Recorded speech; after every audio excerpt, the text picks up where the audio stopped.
What is going on, Duff Daddies and Duff Mamas? It is Tuesday, August 3rd, and welcome to an all-new episode of the Duffin Up podcast. I know last week I said we only get one episode for the Olympics once every 4 years, but we're going to run it back, baby, because we got more Olympics talk to talk about. We have, as always, the one, the only Michael Adams right down below where he usually is because he's always late. Mike, how are we doing tonight? Different system tonight, Brendan and Timmy. If you look closely, you'll see Brent in the bottom left corner of my Zoom. I'm Mike. Looking forward to this podcast. Sitting here on a full stomach. Got home from officiating some hoops a little early, so I snuck in a quick dinner. Usually I eat after, but I'm gonna sit here nice and content and full and talk some golf with the boys. You know what that means, Tim? We might get some Mikey's tidbits. Hot dog. Oh, didn't watch.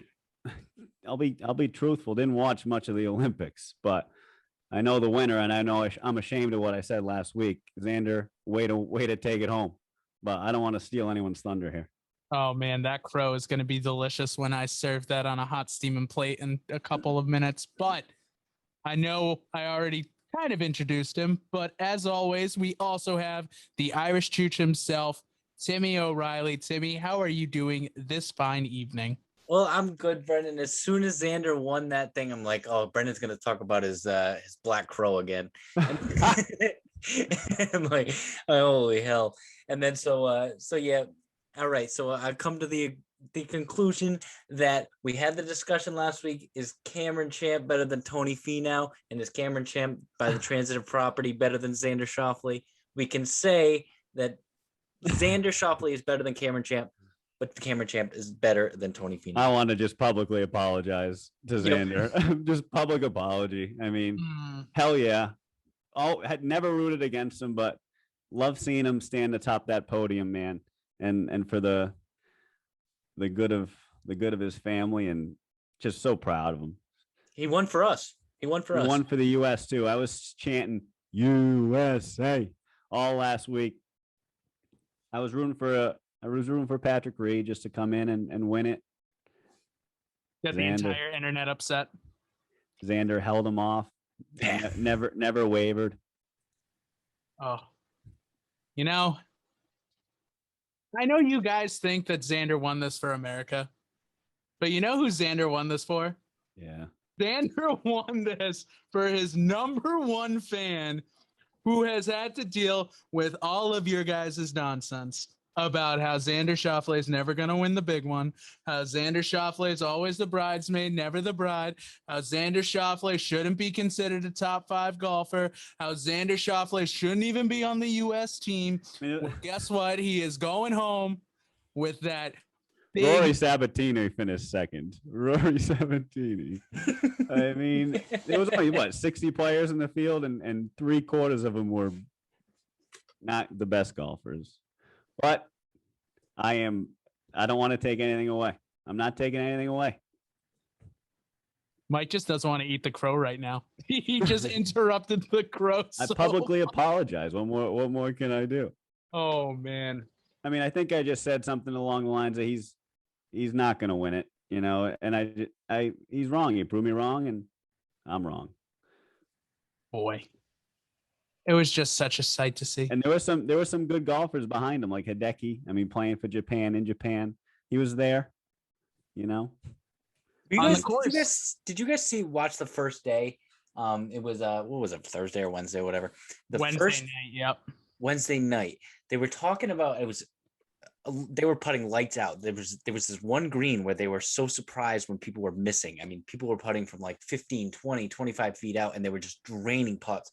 And they were saying that these greens are some of the purest greens they've ever seen because they completely blocked off the course from like May until the course went out. So no one played on it since May. And so they were saying that any divot that you saw on the screen was from this current week. Like they had not played on it before. I'm sure courses do that, but they were saying that these greens were some of the purest they've ever seen. And basically if you missed a putt, it's on you. It's not because of the course or not because of some bumps or anything like that. It's on you.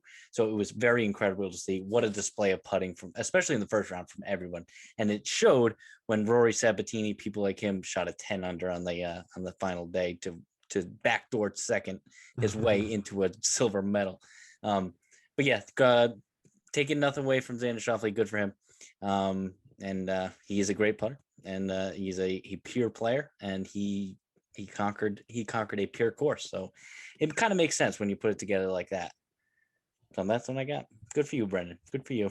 I'm just gonna sit here and I'm just gonna listen to you guys talk more and more about my boy Alexander Schauffele, baby. That is, I have been through it with this man. I have been through the weeds. I have been through is he just another Tony Finau? Is he just another always the bridesmaid? He came in this week. He is the second person to ever win a gold medal in the modern era. I think Harry Vardon won like 2 or 3 back in the day. But in the modern golf era, he is the second person to ever win a gold medal. The first one, of course, was Justin Rose. He is the first American to ever win a gold medal. Of course, there was a medal won by an American in Rio de Janeiro. It was a bronze medal, and it was your buddy Matt Kuchar. Coochie. There is not, like, I know we talked about last week, like Louis Oosthuizen is the embodiment of the silver medal. Matt Kuchar is the embodiment of a bronze medal. Like, you if said there's that, you said that before. I've said it for years, man. It's like Matt Louis is Kuchar. more of a silver guy, though. Cooch. Third's good for him. Third's great for him. He's just walking around on his Skechers. He's like, my feet feel so much better. Like, he's just out there. He's saying, sugar nuggets, and because he doesn't swear on the course, and he's not tipping his caddy because he's a jerk. But hey, Hoochie Coochie won the bronze. That's good for him. Just an absolutely unbelievable week. And it made it so much better with Xander telling the story about his dad. With his dad, so his dad is originally from Germany. His mom is originally from Japan, actually, which is really cool too. So like he had the cultural side of it. He said he's got plenty of aunts and uncles and cousins who are all supposed to come out and watch him. And of course, because of everything going on over in Japan right now with COVID, no one could go to the course. So little unfortunate on that side. But so his dad, I think they said 40 years ago, so a couple of years before Xander was born, he was supposed to be on the Olympic decathlon team for Germany. And unfortunately, he got into a very big car accident, and he got into a major car accident. So he was not able to compete. But Xander's saying like how much it meant to him just to be on the Olympic team and be able to compete in the Olympics, and then being able to bring home gold. Oh, what an unbelievable story. It is. And they always talk about how close him and his dad are, with Olympics not involved. They always talk about his dad is always right there, with the Olympics. I mean, at the Masters, his dad's always there. Wasn't he his coach for a while? I believe so. Yeah, he was his coach for a while. And obviously they're not coaches anymore, but just cool that like they're even closer now. I mean, how much closer can you get as father and son? But it just doing this one for your dad and himself. I mean, he did it not only for himself, but he also did it for his dad. Great story, Brendan. I'm glad you brought that Terrific. up. Terrific. Hey, what is a decathlon? I know the triathlon, but what is a decathlon? It's 10 events, so it's like, yeah. So I mean, it's not like a triad. So the decathlon. It's like the all around for gymnastics, but in track form. Like you exactly. Yep. So I am looking. Sorry, I've got it up. It's like long jump. How great are the jump. Olympics in general? Just how great are the stories that come out of the Olympics, the different games. Just there's something for everyone, and it's the best of the best. It's the Olympic stories and competitions like this ping pong battles I'm seeing and shit. This how cool is that? It's the guys are running 360 around the table. successfully getting ping pong balls back and forth. It's just incredible stuff. These guys are so talented. So talented. Awesome. Unbelievable. Watching a little bit of badminton. And Xander took it home. Xander's the best golfer. Yep. Also, I will say, and this is on me, I always thought Xander's caddy was his brother. Turns out Austin is not his brother. Austin is just like his best friend from San Diego State, where they both played golf together. If you look at them, you're one to throw that out there. Like, you'll just look at them and you'll be like, they look alike. You'll be like, brother, and you'll just throw it out there and you'll be so confident. Yep. And it's just like, it'll go for like a year. It'll go for a year. And then we'll realize, oh, go on. Literally always thought Austin was Xander's brother up until 2019 when I found out his last name was Kaiser and not Schauffele. So I was like, this is news to me. That brother. That's funny. Oh, they're going to go play. They're going to go do karate in their basement. Can't wait. Oh, it's going to be wonderful. Sing Porti Volare. Schauffele looks like a guy. Schauffele looks like a guy who's good at a lot of different things. You know, like he's like, I'm sure he's good at cornhole. He's probably good at cornhole. Like, here we go. I mean, I just feel like he's just dialed in. That's his thing. Like, he's not a player where, well, he can hit it a mile off the tee, or he's not like a lights out putter. He's not like an excellent chip player. He is like just good, is very, very good at all of the different aspects of golf. He's not like, you know what I mean? It's not like Bryson.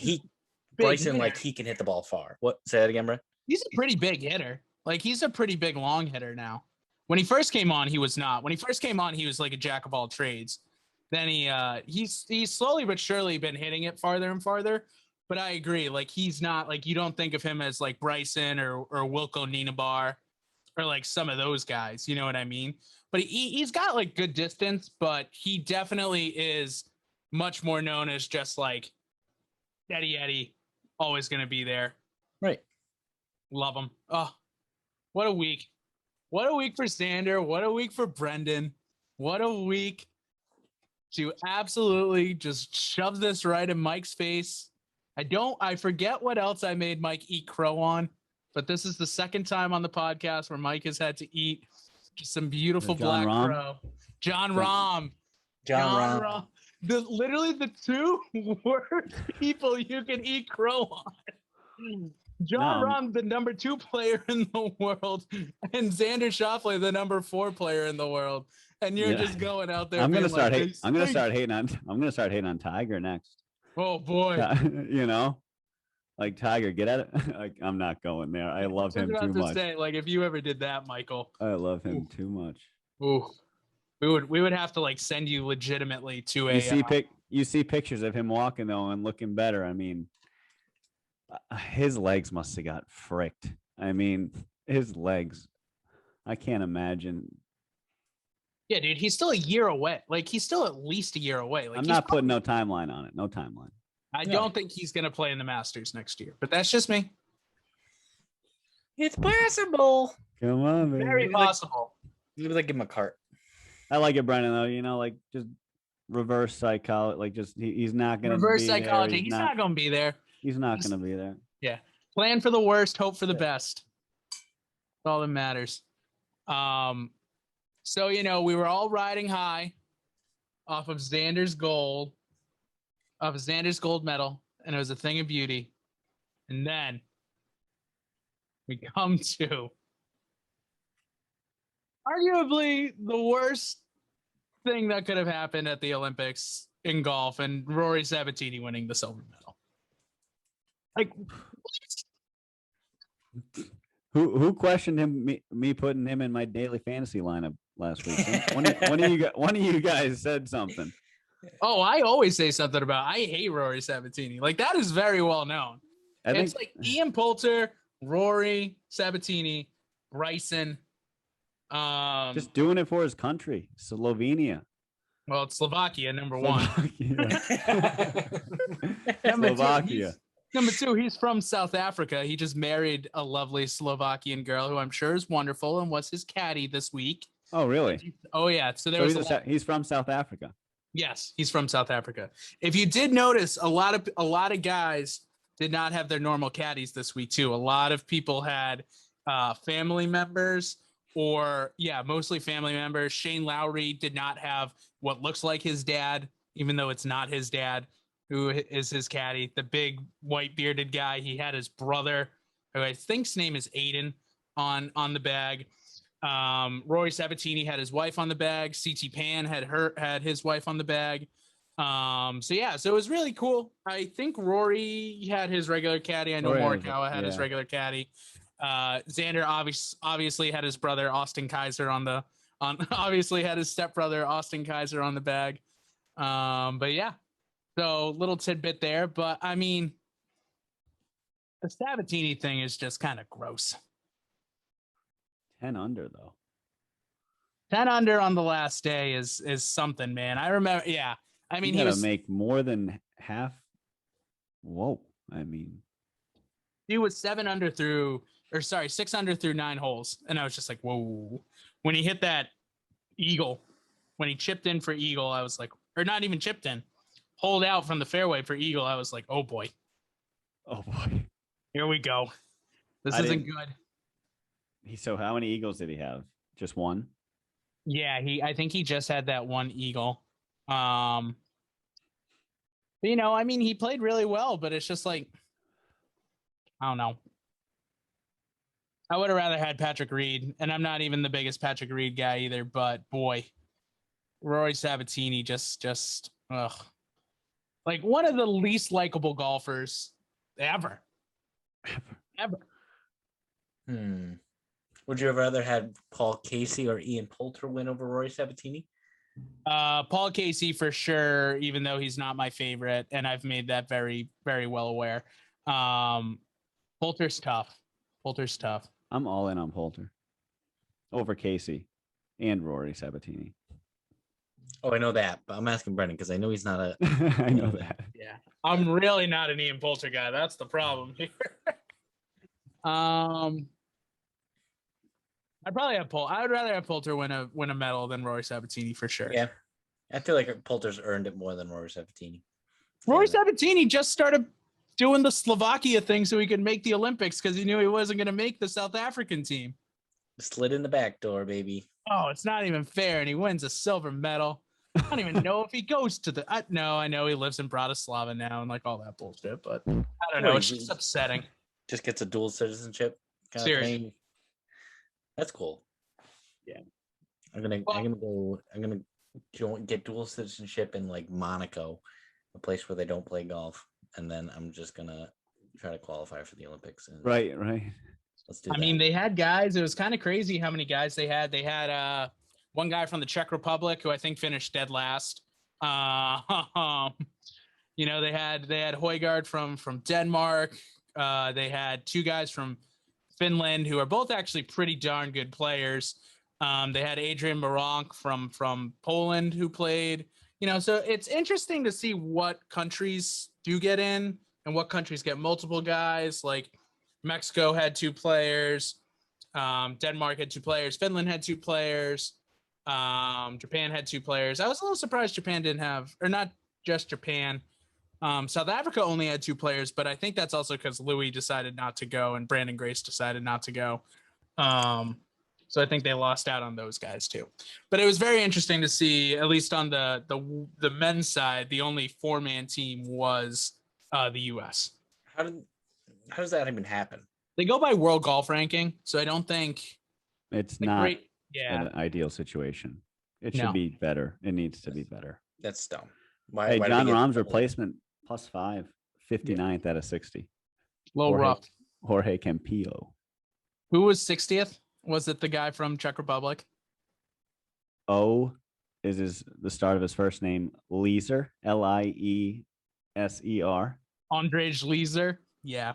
From the Czech Republic. Yeah. +10. Like +10. Wow. Yikes. Imagine that. Everyone's going, the champion's 18 under and you're +10. Oh, that tells me you should not have been there. Over 4 days, though? +10 over 4 days? I'll take it. I'd be ecstatic. Yeah. I mean, We would be, but again, we're not professional golfers. Garrick Higo, 53. Big leash, -2. Yeah, Higo had a bad 51, one. 51. Such a shame. But we move on from the silver medal because the big drama was the 7-man playoff for the bronze medal. We had Colin Morikawa. We had Sebi Munoz, who was not wearing his Flex Seal because they did not wear any type of sponsoring. It was all for country, which was great. He should have been allowed. He should have been allowed to wear that. I know, right? Son of a gun. Anyway, we had Rory McIlroy. We had Hideki Matsuyama. We had Paul Casey. We had CT Pan, and we had my call for the dark horse earlier in the week, Mito Pereira from Chile. Came in, had a T4. It was great. Really happy for him. But anyways, Casey and Hideki both bogeyed the first playoff hole. So unfortunately, the entire country of Japan's heart just absolutely broke into a million pieces after the first playoff hole. And poor Hideki on that one. Yeah. Morikawa and Pan made it to the fourth playoff hole, and CT Pan was able to pull it out over Colin Morikawa. And I'll tell you what, I didn't think he was going to do it. I thought Morikawa, once it got down to both of them, and I was watching the replay because I was not staying up until 5 a.m. to watch. As much as we love our listeners, I was not staying up until 5 a.m. just to watch the Olympic golf bronze 7-man bronze final. But I definitely would have thought Morikawa could pull it off, and Pan just went out and wanted it more. So Mike, you had two of these players. You both had CT Pan and Rory Sabbatini in your lineup, correct? Yeah, and Hideki. We all had Hideki. We all had Hideki. And then they didn't go out as a group of 7, did they? I think they did. Did they? Yeah, I literally think they did. I didn't watch. That's terrific. I didn't catch it. I know on the second hole it was definitely a group of 5. Like, it was definitely a group of 5. Gotcha. It'd be classic if all 7 just teed off. I didn't catch it. I know, I missed it as well. I'm not gonna lie, that was on me. Golly, I should have prepared better. That's on me, guys. Woof.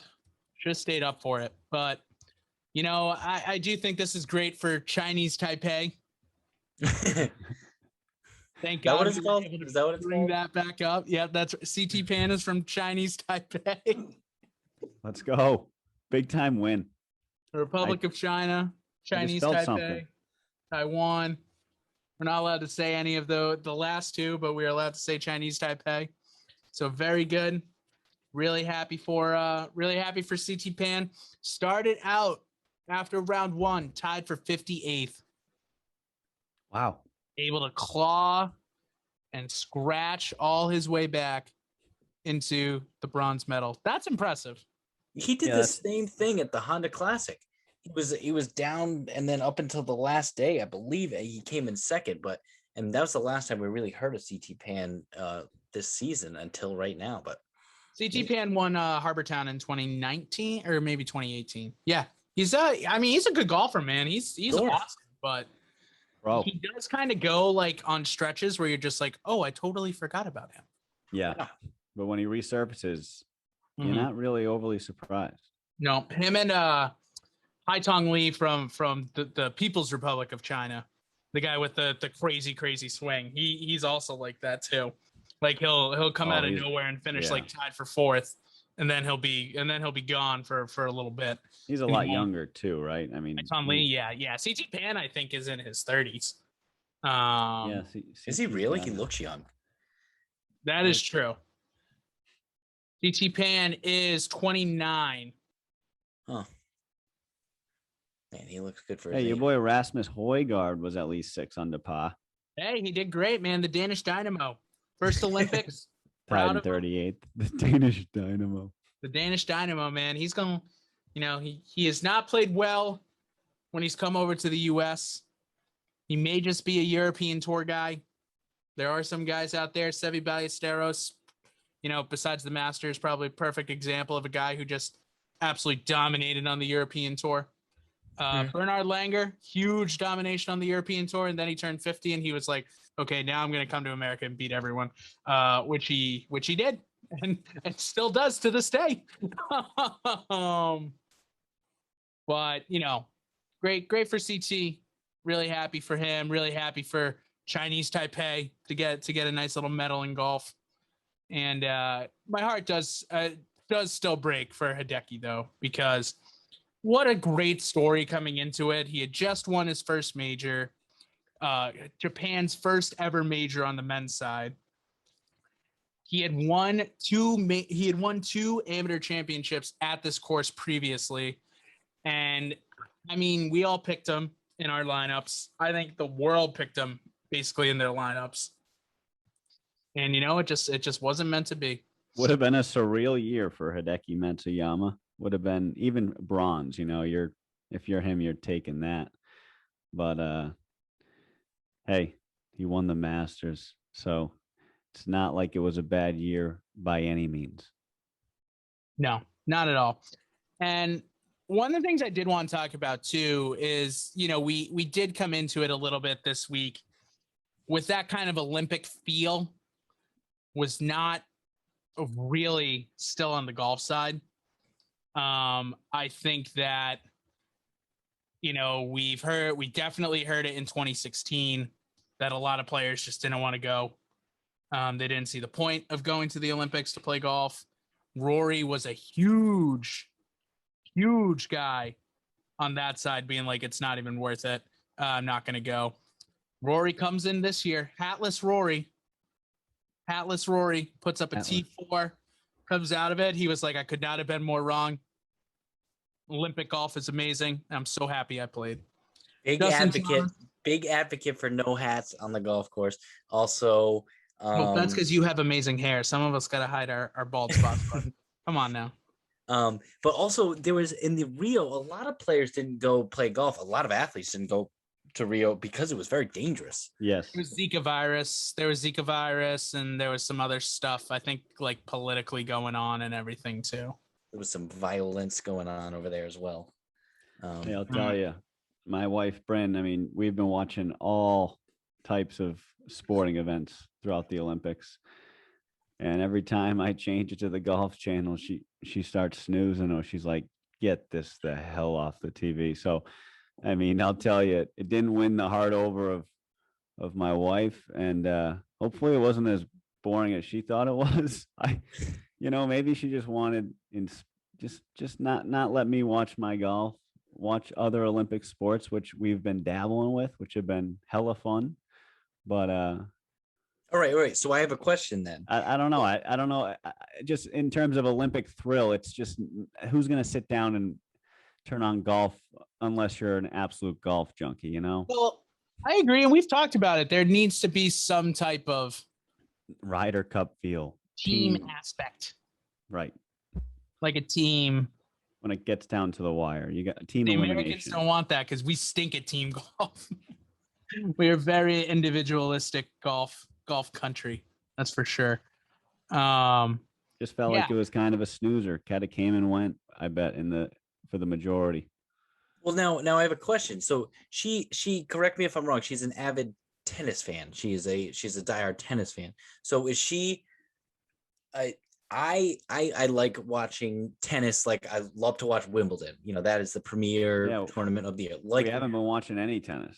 Exactly. Yeah, I don't want to watch basketball at the Olympics because I can watch that any time of the year. But I'll watch the U.S. or I'll care if I'll just look at the score. Like, did they win? Sure. Yeah. But I don't want to watch basketball. They play tonight, I think, at like 2 a.m. against Spain. I'll be sleeping. There's certain like the swimming. It's so like bang bang track and fields now on. Yeah. Oh my God, that's thrilling, dude. They're just one after the other, and it's like a millimeter separates these folks. Right. I sat and watched fencing for an hour. fencing's actually exciting because they got the technology with their helmets. When you stab yeah. your helmet goes bonkers. Yeah, when I watched the American team, and they also got the U.S. flag on their fencing helmet too. I was like, okay. Guys. Mike, did you know that we had our high school had like an amazing fencing program? Apparently, yeah. Like they sent kids to the Olympics from our high school. Always practicing in the cafeteria. I mean, really? Try getting lunch. Good luck fencing's in there. I got first dibs. You're in detention. All right, you're watching fencing. Just sitting there in the cafeteria, just watching the fencing. Okay. All right, have fun, guys. Yeah, I'm excited. I know the weightlifting's starting too. I always like to see like the little guys from Bulgaria who are literally just one humongous muscle, just like walk out and go, and then like throw it over their heads, and I'm just like, how are you not entertained? Yeah, that's what I love about the Peacock playing. Like they shorten the games or the events. Yes. And they just stream like shorten, like they'll just kind of give you the synopsis, the overview, what kind of happened. Yes. Unfortunately, they kill the vibe with the title because you know what the outcome is. Like they're like Dahlhauser and the men's volleyball team lose in a thriller to like Qatar or something.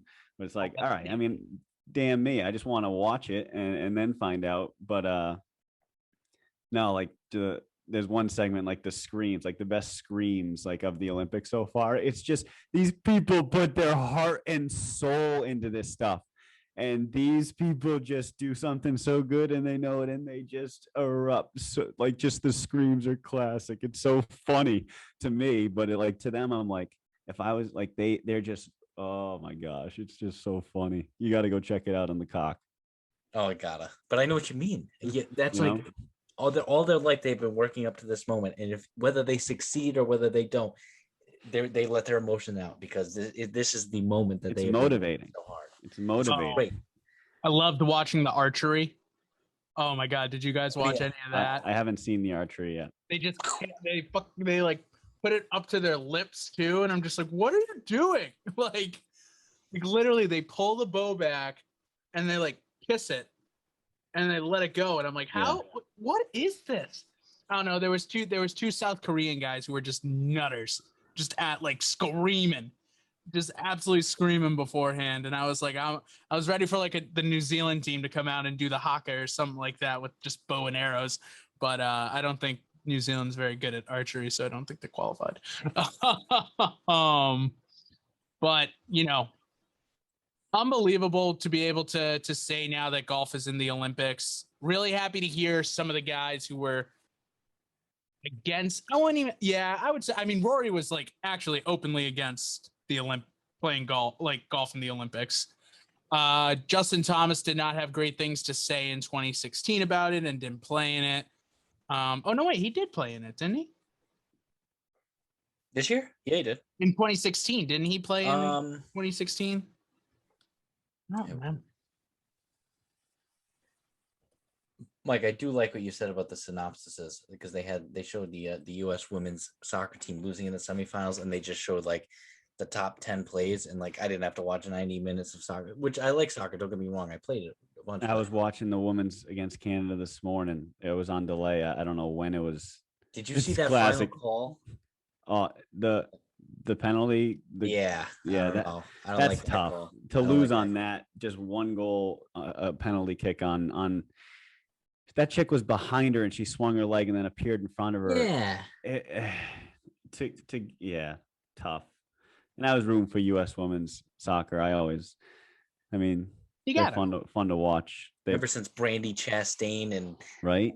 Yeah. Mia Hamm and that moment. Yeah. That moment was huge for. Mm-hmm. I'm just looking up right now, like South Korean golds. They got 6 golds. So, you know, six people over there are military exempt if they're males. Hopefully they're not all females. You know, I think the females have to do military service as well. Do they? That's really incredible. I know. I haven't even looked at the medal count, and I know we're totally off of Off the rails. We're completely off the rails But right now. JT did not play in Rio, and that makes sense because remember we said that Patrick Reed is the only one who played in both of them. No, it was Bubba, Ricky. It was Bubba, Ricky, Patrick Reed, and bronze medalist Matt Kuchar. Oh, the Cooch. Jesus Christ. Oh man. But the good news is that we also have another full week of golf coming up this week at the Olympics. We got the women's Olympics. We got the women's golf, and I am so excited for it. I am too. Everyone is here for the Olympic side, for the women's side. The South Korean team is absolutely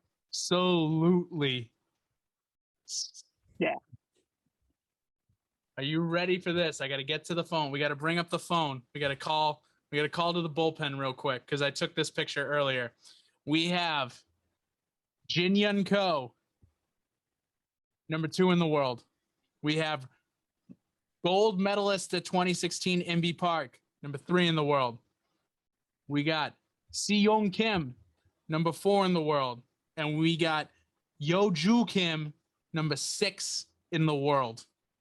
And these 4 women are about to take on the best in the world. And I am a little scared for everyone else because the South Koreans might sweep it. I mean, they might go 1, 2, 3, 4. I know that Nelly Korda is the number 1 player in the world right now. And I know that I think it's Lydia Ko is the 5th. Or maybe Lexi Thompson's the 5th or something like that. And the U.S. team is stacked too. Like, don't get me wrong. Like, the Korda sisters are unbelievable. There's some good comp. I think a lot of ladies are here. I agree. I mean, Canada has been showing up in all throughout the Olympics. So maybe Brooke Henderson will do something. Oh my God. Love of my LPGA life. Brooke Henderson. We'll see if she can. Patty Tavatanakit from Thailand. Tavatanakit. Danielle Kang. I'm a big Danielle. I might put some wagers on her. Might throw a little coin on her. You know, why not? Timmy. I got $1 on her. You got single dollars to throw at different stuff. You have $88. You have 88 exact dollars to throw it. Did you throw $1 for Xander Schauffele to win gold? I did not. I spent $10 this week in the thing. I have $1 on a couple of no names, so that $1 equals 500. But the ones you'll know is Lydia Ko, $1 wins $16. Lexi Thompson, $1 wins 20. Wei Ling Su wins $80. $1. Daniel Kang wins $14. Maria Fassi wins $400. We all know. No offense to Maria Fassi, but I mean, no, I'm not going to do it. I'm not going to do it because I would be pulling a Michael right now. I'm not. I'm going to keep checking her score, Tim. Maria Fassi. Dollar should be on Gabby. Dollar should be on Gabby Lopez for sure. Oh, love her. So good. You related to Jennifer? No, she's not. but she is. Her and Maria Fassi are keeping the Mexican team alive in there. So. But I think Gabby Lopez was one of the flag bearers actually for Mexico this year, which is really cool. That's awesome. So that was real. That was awesome. Patty Tavakanikan's playing. Yuka Sasso, who won the U.S. Women's Open, she's playing for the Philippines.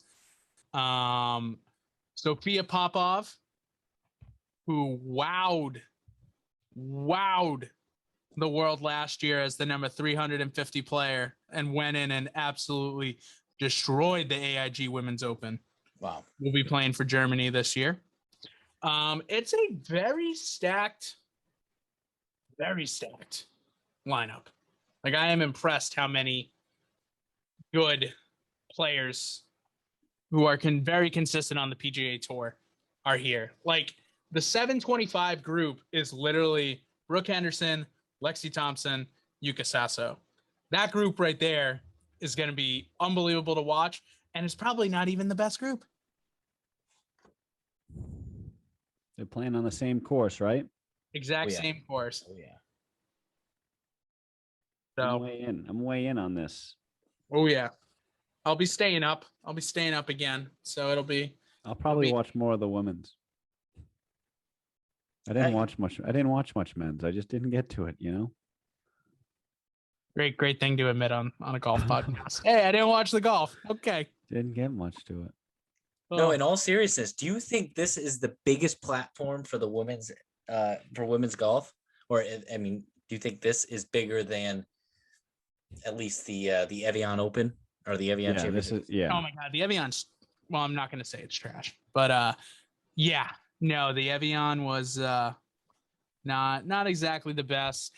I think earlier this year the U.S. Women's Open being on NBC so much was great, but then of course they switched it over to Peacock during a playoff.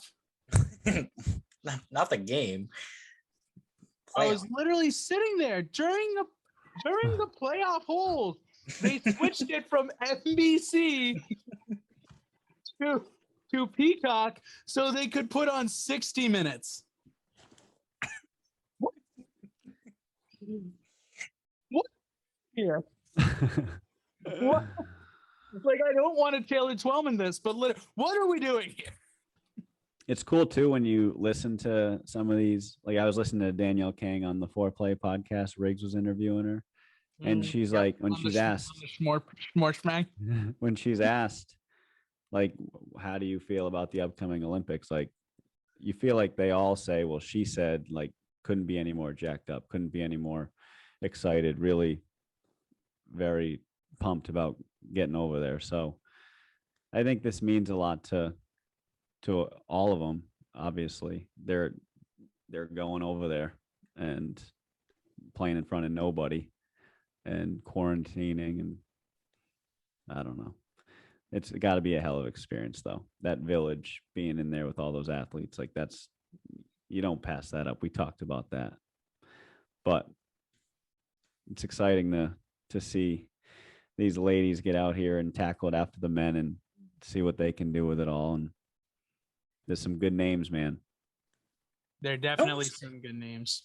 It almost reminds me, like, just thinking about the Olympic Village and all that. It almost reminds me of like what it must. I mean, I wasn't in anything good in Little League, but imagine like going to the Little League World Series in Williamsport, and like you all get there and you're all staying in your own dorm and stuff like that, but you're kind of commingling with other teams and stuff like that. Like, what a great, I mean, I don't know if you guys experienced it. I mean, Mike, maybe with basketball, I don't know. No, the Little League, when you say Little League World Series, like, when I was a kid, if you could be a part of that, so, I mean, that was the pinnacle. That would have been, I remember, you're exactly right. Like, kids just, like, if you played baseball growing up on the little diamond, like, that was it. Like, that was it. Yep. We used to watch it. We used to literally watch it every time. Eventually it gets to a point you're like, all right, this is kind of lame. Like, let's watch, once you let's turn watch like big boy 15. baseball or play. But no, it's got to be riveting. It's kids just, but yes, Timmy, like, these, I feel like they have that same sort of like passion, that energy. Like, it's like you're a kid playing for something other than yourself that you're playing for, kind of. But like Brendan said, Xander's playing for his family and his dad, and a lot of this is selfish for folks to get over there and get a gold. I mean, you get a gold Olympic medal, and no matter what it is, 3-on-3 basketball. I mean, you got a gold. You get to go to Disney World. Right. Or you, yeah, was that the prize when you won the Little League World Series? Oh yeah, that was a huge, dude. I'm going to Disney World. That's what, when you wish. That's what kids was all. Oh yeah. I mean, that was a big thing. Like, even in like the NFL, they used to be like, Tom Brady, you won the Super Bowl. What are you doing? I'm going to Disney World. Like, they paid him. They paid him like $500,000 just to say that right after the Super Bowl. Like, what? Okay, I'll take that. Tell me I'm going to Disney World. Yeah. Sanjay M would have been like, I'm not going to the military. Right. Poor guy. You know. Oh, poor guy. Poor guy.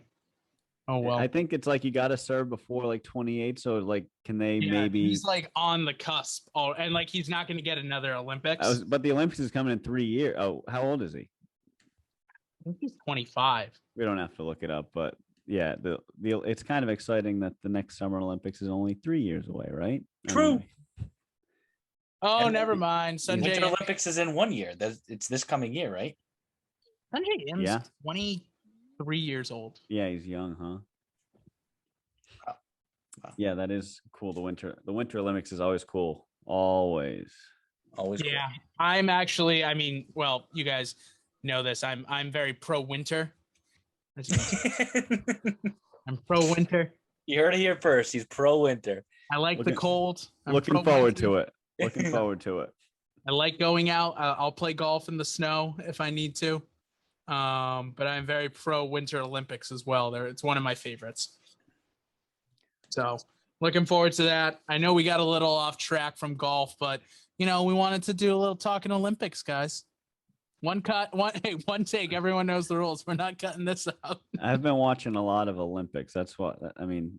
I can't fill it all with golf stuff. I just need to share the wealth when the wealth is due, Hardly anything else.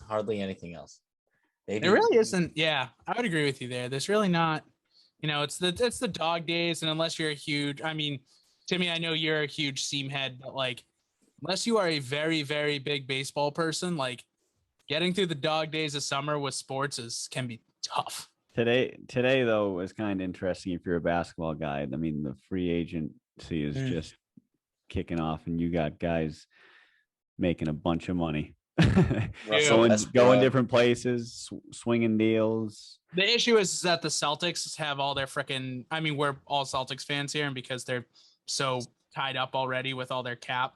Let's bring it in. Let's bring in Celtics talk. I mean, come on. Look at all that green in Timmy's background. We're bringing Celtics talk. We got to bring in Bruins talk, and then Chris, and then your brother will get mad, and then Topher will get mad at me. So we can't do that. He can get Can't talk about it. Can't talk about him. Who is it? Who is it? Russell Westbrook, and what am I hearing about this new big three? LA. Yeah, Russell Westbrook got traded to the Lakers. Yeah, all right. We're gonna need to do another podcast. We're gonna need to do a sports podcast. We'll have to name it something. God. Duffin. The Sox got Kyle Schwarber. I read a thing. It's like, imagine a true Bostonian saying Schwarber's last name. Kyle Schwarber. I was waiting for that, Brendan. You were gonna come belting that. Oh man. God, we're sorry. we're deeply sorry. Oh boy. Getting back to golf. Maybe getting back to golf. We're probably not going to talk golf until September 24th when the Ryder Cup begins. That's not true. Okay, I'm kidding, but we got the FedEx Cup playoffs. Right. Playoffs. I mean, this week is great because there's two different events. We got the WGC FedEx St. Jude played in Memphis, top 75 golf. Top 75, top 80, something like that. No cuts. Everyone makes like 50 grand. Like, it's unbelievable. If you ever get, we had this talk earlier in the year about would you rather go to a World Golf Championship event and finish dead last, or go to a one of the alternate events and finish in like the top 5?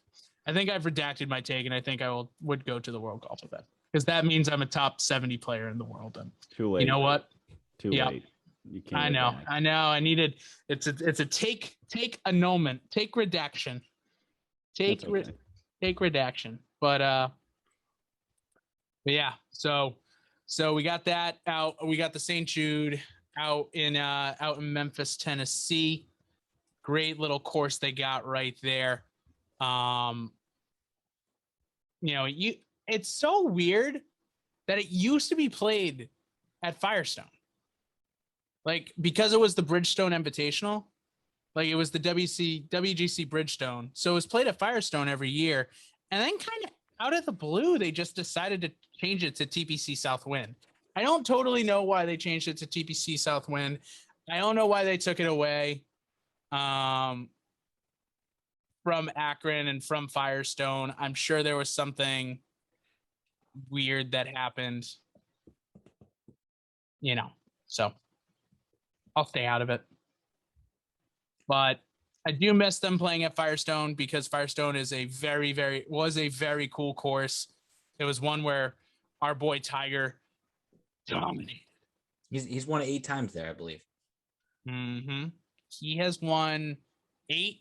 When it was the WGC Bridgestone Invitational, he won it 8 times. Yep. It was played one time. The first event was in 1999. It was played one time in Salahi, Washington. Don't totally know why it was played there. But then besides that, it was all Firestone up until 2019. So interesting. And that was the last victory he had before that humongous drought until he won again at the Tour Championship. Yep, 2013. And they went 4 years, right? Because he won the Tour Championship in 2017 or 2016? 2017. 4 years. Imagine that. Crazy. Absolutely crazy. So we have that event, which I don't know if you guys did DK lineups for, but if you did, we can discuss. If not, not a big deal. We did. Excellent. So we can talk about Mikey. Yo, I have a quick question. I have like a little game I want to play with you guys. Okay. CT Pan, what is his FedEx Cup ranking? Ooh, like who's closer? Like we gotta guess. What number? You think he's in or out? He's out. Of the top 100, you mean? 125. 125. Don't look it up, Brendan. Don't look it up. I think he's in. Look it up. I have it right in front of me. I think he's in. I think he's out. So 125. What are you saying, Brendan? Like 130? I'm saying 184. Timmy? 113. 116. So I was very wrong. Interesting. Ricky Fowler? 122. I'm gonna say 85. 125. Wow. I was so close. Keep going. Tommy Fleetwood? He's out of it. I know that. He's like 129, isn't he? Or something crazy like that. No way. He's that much? I'm gonna say even 100. But he plays half and half. 133. Yeah. Wow. Rose. He Rose. plays half and half. Justin Rose. Out. No. I'm gonna say like 60. 85. 134. No way. Wait, Justin Rose? Yeah. As in, no way. I don't believe you. Yeah, unless I'm looking at 2021 FedEx Cup season standings. Nah, you're right. Through July 25th. Justin Rose? Out. Oh. Out. Rory Sabbatini 138. Let's go. You got Seamus Power. He won a week ago in that playoff against JT Post, and he's 72. I mean, goodness. Wait, Brendan, do you have the list in front of you? Wins must do wonders. Yep. Oh, damn. I do. Sorry. Timmy wanted to keep going. Timmy wanted that game. I wanted to say like we could guess top 10, but without even looking. Yeah. Top 10's very straight. It's not as straightforward as you think it would be, actually. That's what I mean. Yeah. Mito Pereira, way out. Mito Pereira's way out because he won. He was a Corn Ferry Tour player, and he won 3 times, so he got automatic promotion this year. So that's why he's way out. You leave Mito alone. Tiger Woods way out. I didn't even know Tiger Woods has points. Well, he played in a couple things. Jose Maria Olazabal has points. 238. All right, onwards and upwards. Onwards and upwards. Do you guys remember? Fun little game there. That Northern Trust is August 18th, so these guys better whip it into gear if they want to make that cut line. Yeah, the Wyndham's next week. The Wyndham seals off the top 125. Ricky Fowler could use a W. Ricky Fowler could use a W. Definitely, Timmy. I would agree. I would agree there. Is like Morikawa playing? Like, are those guys playing in this right now? Are any of those 4 guys traveling back and playing? Yes. Couple Colin of them. is, yes. Matsuyama is. Yeah. Did you do a DK lineup, Mike, or no? I'll get it in there. Okay. Tim, do you want to go I first or you won. want me to go What'd first? you say though? Daily fantasy. I won. I Yeah. won $5 Proud of you. last week. Yeah, 10. I put in 10. I came home with 15. Oh, unreal. Rory All right. Sabbatini. Get out of here with that. Get out of here. We should do the woman. We should do the Olympic women's. Is that even a possibility? No. I actually don't think so. Doesn't look I like think it is. That's They, sad. they call it Olympic. Is that what they're calling it? The International Women's? I believe so. Yeah. I do believe that we can do that. Oh, we can. We can. I'm just I mean, not. Just yeah. not. Like, You guys, oh my God. You the guys did price- one for the men's? I did. You guys both did what? Brendan, you too? Yeah, I did one for the WGC. All right. I'll. You guys can take the lead if we're Gotcha. rolling into lineups. Yeah, I can go first. $9,600. I'm doing it. I'm taking Louis. You passed on Xander, huh? I did pass. I'm not taking Xander this week, man. He's coming off a high. He may wear that gold medal around his neck for the first round. He doesn't need the points. He doesn't even need to be there. Everybody's there. Holy goodness. This is an event. It's a WGC event. 48 out of the top 50 players are there. That's what they said. Let's go. So I got Louis at 9,600 to start. I've got Tony Finau, 8,900. A little pricey for Tony.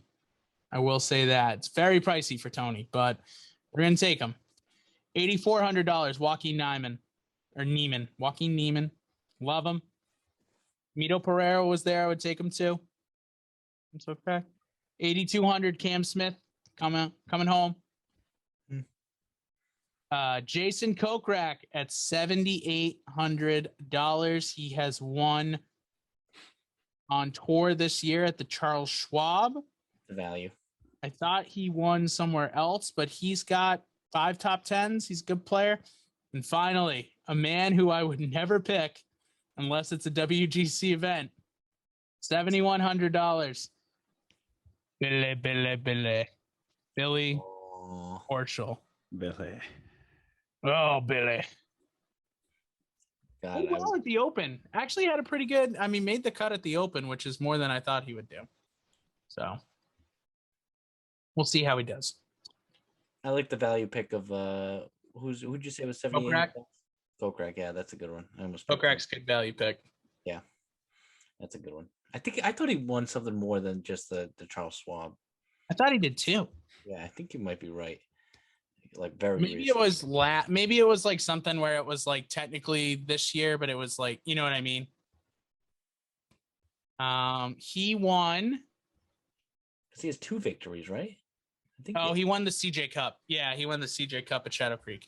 Okay. Yeah. All right. Yeah. So that was earlier in the year. That was in October. He actually beat out Xander. And then he also beat out Jordan. Damn. Yeah, he's got a big boy list right there. Okay. All right. I did not. I'll take it away, Brendan. I don't like picking this guy because he always fails me, but he's won this event 3 times. Daniel Berger. Interesting pick. Won the event 3 times, huh? No, when I say he's won the event, I mean he won the St. Jude Classic, which just basically holds just the same name. But so it's really not that much. But Daniel Berger, he's got 7 top 10s this year, and he's made 16, 18 cuts, which he's a sneaky 7 top 10s right there. Very sneaky. He's had a very good year. Yeah. One guy, if you don't pick him, he just won. He's my guy. He won me $80. He's $6,700. Cameron Champ. He is. I'm just banking on him to make the cut right here. Wow. Even though there is no cut, but that's disrespectful. But just to make a push, he's got to be he's hot right now. Just make a push. Little disrespectful, no? Yeah, $6,700. He just won. I know. It is the WGC. Next guy, he is not playing as good as his Canadian counterpart, but I'm going to pick him. Corey Connors, 7 top 10s, $8,100. Brendan, we share two of the same people with Tony Finau and Louis Oosthuizen. We all know why. I think this might be Tony Finau's week to really push through. We've been saying that for 6 years. I know, but I mean, if Xander can do it, Tony Finau, he heard us chirping. Now, he heard us chirping. To be fair, how unbelievable would that be? That would be wild. If Mikey compared Xander to Tony Finau and then Xander goes off and then Tony Finau wins the next week. It would be the transitive property, they might be back. They might be back. No, Xander has won tournaments. He's won 4 times on the PGA Tour. Yes. Well, so is Cameron Champ. Tony's talented, man. He is talented. Talented, just as talented. Yeah, but Champ also has just had besides that win, he's had an absolutely horrendous year. So I'm glad he got back on the wagon. But isn't golf crazy? Like Phil can come out of nowhere and win the PGA, and it's just doesn't make any sense sometimes. Doesn't. You hit the ball, it goes. You feel great after you make contact. You look up, where is it? Oh my goodness, where is it? It's gone. No idea. It's golf. It's golf. And no explanation needed why I chose Louis Oosthuizen. And then I chose the last person I chose is the birdie machine. He's just having an absolutely solid year. Mr. Brian Harmon, the lefty, hasn't failed me yet. That's why I'm going. He did fail me in one tournament, so I haven't picked him since.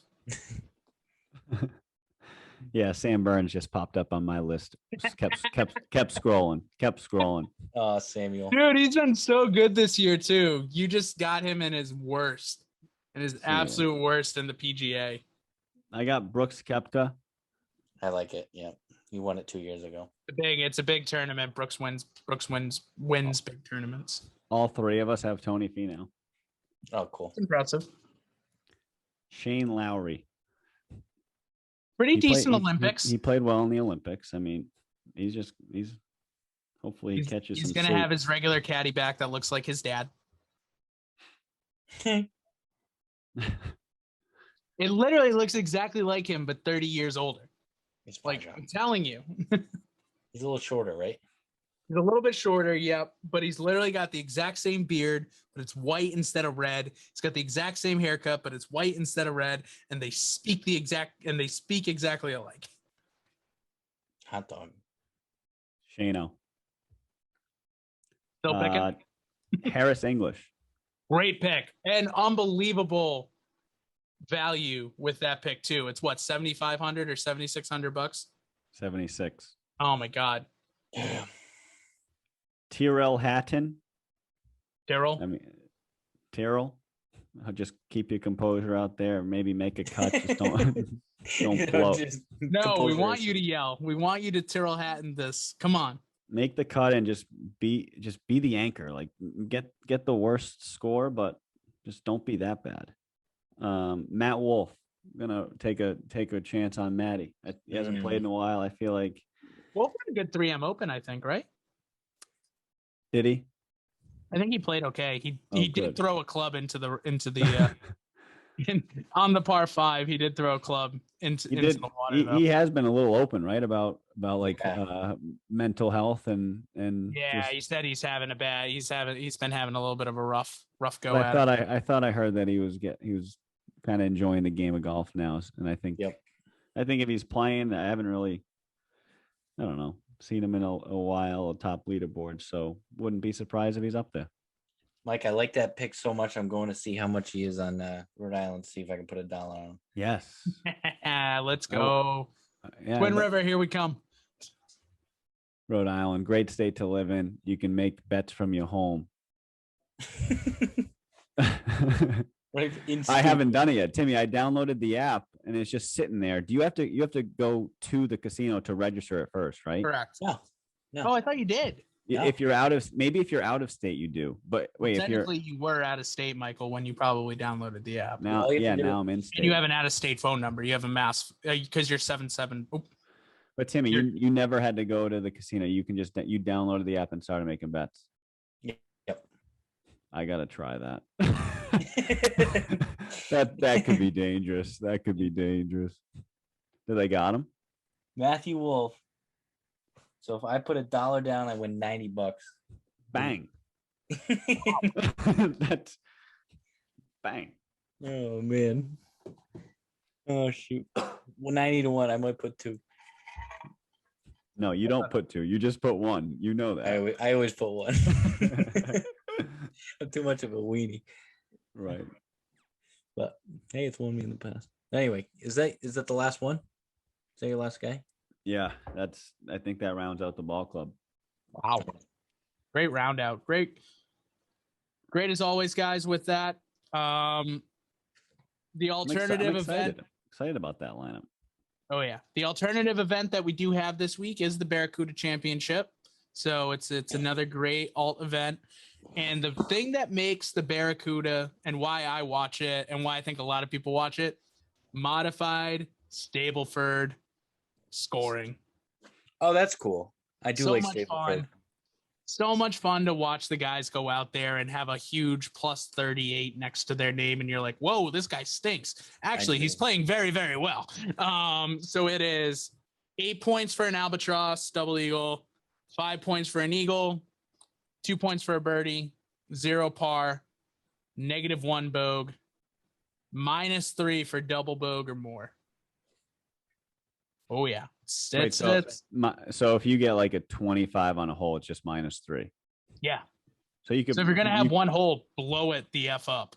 Could you pick up your ball and still get a -3? Like no, you gotta finish the hole. Yeah, they'll DQ you. That'd be kind of funny if you did though. But they're not keeping score. I don't know that. They might just let you pick it up and just be like, yeah, just can't get worse. They might.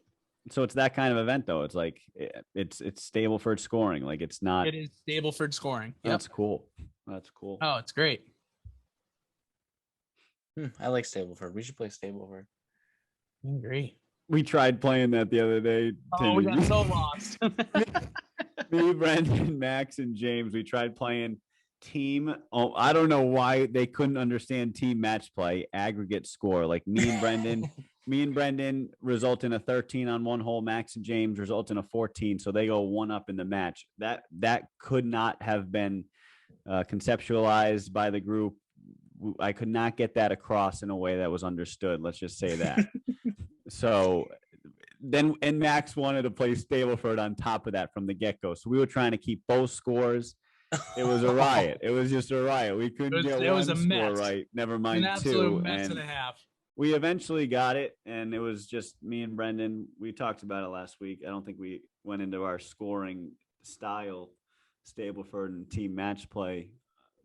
I don't think we went in depth. Didn't play well. That in depth, but yeah, we got waxed. But we were minus on the Stableford side, which you never wanted to be. No. At one point, Timmy, at one point out there, I was like, I'm just gonna keep score, and I was playing probably pretty poor, and I'm like, maybe it'll focus me up more, like if I'm keeping score. And like 2 holes later, like I couldn't even do it. Like I just couldn't keep up with the score and trying to play good golf. Everyone. Holy hell. Keeping score that way, and we got worse. Have you guys ever played a full thing of Wolf? No. I would like to. I think I played 9 holes, at least 9 holes, but it's fun as heck, man. If you get 4 guys, yeah, it's a fun game. I would like to play that because that seems like an absolute blast. I've only done it for like 2 holes. Remember at the last couple holes at Newport National, we tried it. But yeah, that would be fun. Because therefore you go in and it's kind of like, it's not me versus you. It's like I could be with you 1 hole, but you could be with Brendan another hole playing against me. Like we could be teammates. It's teammates all the way around. You're kind of getting a mixed bag, and and then at the end, it's all just who does the best. I don't. There's different ways you could score it, but you get to, like, if you're into it and you want to keep your own score, you're still doing that. Like you're still playing your own game. Right. You're always playing your own ball. Exactly. Right. Oh, anyway. Speaking of at least our off the rails was still up. Speaking of Matt Wolf. No. Yeah, I know, right? Cool. I was gonna say, speaking of playing your own balls, anyone play this week for a little bogeys for the boys and girls action? Very cool. Mm-hmm. Very cool. I stink at golf. Yeah, me too. I do too. I shot a 48 at Exeter. Oh, I didn't even play this weekend. I was too busy. I was freaking crazy busy, unfortunately. You guys got to play Exeter. Exeter's awesome. Yeah, it's really cool. I would definitely recommend it. Cool layout. There's like no hole that's similar. It's like wide open, but then there's some tight holes. Like it is really cool. And it's not like they tried to squeeze in holes. They really like laid out the property. They're like, this is where we're gonna put this hole. This is where it is a great layout. I can't believe I haven't played it before. I mean, I have like way back when, but back before I really appreciated golf, and would definitely recommend it. We got to get out there. It's 20 minutes from Bonnet. Let's go. Maybe this It's weekend. not bad at all. I couldn't believe that. It's close. It's close as Jamestown. I don't know why. I got to get back on the volleyball court this weekend. Yeah. I need that. Yep. I agree. That was fun. I need some redemption. That's for sure. Brendan, you around? Might be. Definitely will let you know. Definitely around Friday because I got to go get my car service. So, that'll be. I got to do that too. That too. I've had the maintenance light on for at least 3 weeks. That's not bad. That's not great. That's not bad. That's not great. That's not bad. Oh, man. But anyways, so yeah, unfortunately, I wish I could have played this week, but I did not. Damn. So as always, we'll end the show with my favorite segment, everyone's favorite segment out there. Nice little Chooch's golfer poll. So Timmy, take it away. Take it away. Oh, just want to give a shout out to my father. He broke 100 for the first time in his life. Big time Johnny O. Big time Johnny O. He shot a 97. I forgot to say I played at Beaver River as well. Played pretty decent. But my dad, that's not the main story, is my dad almost he shot a 97 at Beaver River. His first time ever breaking 100. And I also got on tape. I also caught my brother almost holing a 200-yard shot on tape. I gotta put that. But anyway, so the golfer poll today. We haven't really done a rule change thing yet, but which rule change or what would you like to see changed in the rule book when this certain thing happens? Would you rather have when you hit the ball out of the bounds on the tee and you have to, how frustrating is it that you have to go back to the tee and hit a provisional? I mean, you're already like, oh my God, this is adding like, I'm at least going to double bogey this hole. Like there's just no, if you could change that to just dropping where it went in, would you rather do that? Or the other most frustrating rule there is on the golf course is if that ball lands in a divot in the fairway, you are dead middle in the middle of the fairway and you see that ball. I mean, yeah, like where it's you and I, like most of the time we're just gonna move it out of the fucking divot because it's stupid and we're not pros. But how stupid is that rule when you see Tiger on the last hole, the final hole, and his ball rolls into a divot and he can't move that? I mean, are you kidding me? Lee Westwood. What's that? Lee Westwood this year. Say that again. That's exactly what happened with Lee Westwood this year. Lee. Yes. You're absolutely correct. I went off on a tangent on it. Right. He wasn't going to win if his ball landed in the fairway, was he? Bryson hit like a par putt and Westwood bogeyed. Get up and down. That's right. You hit it out of a divot. I have. I think it's the stupidest rule. You hit it in the middle of the fairway and you get penalized because it lands in a divot. Yeah, because remember, Bryson hit it close to a sprinkler head and he was able to move it. And he took like 2 driver's length and put his freaking ball on the green. Oh, it was horrible. Absolutely awful. Lee would have missed a putt probably. So which rule? And it's either if you choose the other one, it's for the good of your game. And then the other one, if you want to change the other one, it's for the good of the game in general. Which rule would you want to see changed? OB back to the tee, re-tee, hit him out. Or would you rather just take that ball out of the divot in the middle of the fairway? Out of a divot. Taking it out of the divot. Me too. If you hit it out of bounds, that's the professional rule. That's the professional. For me, that's the out of bounds because I already take them out of divots. No, if you hit it out of bounds, you deserve to re-tee it and have that stroke and distance penalty. If you hit it in the fairway, you did your job. Like you did exactly what the superintendent set you up to do. Game of golf.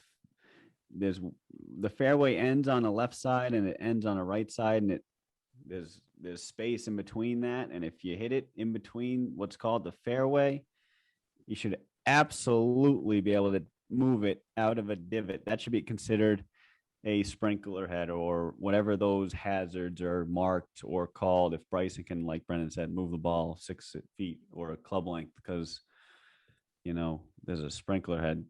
If you hit it in the fairway, you should be able to I don't know, lift clean in place. I don't know, but there's got to be a rule where if you're in the divot, you can kick that ball to the side.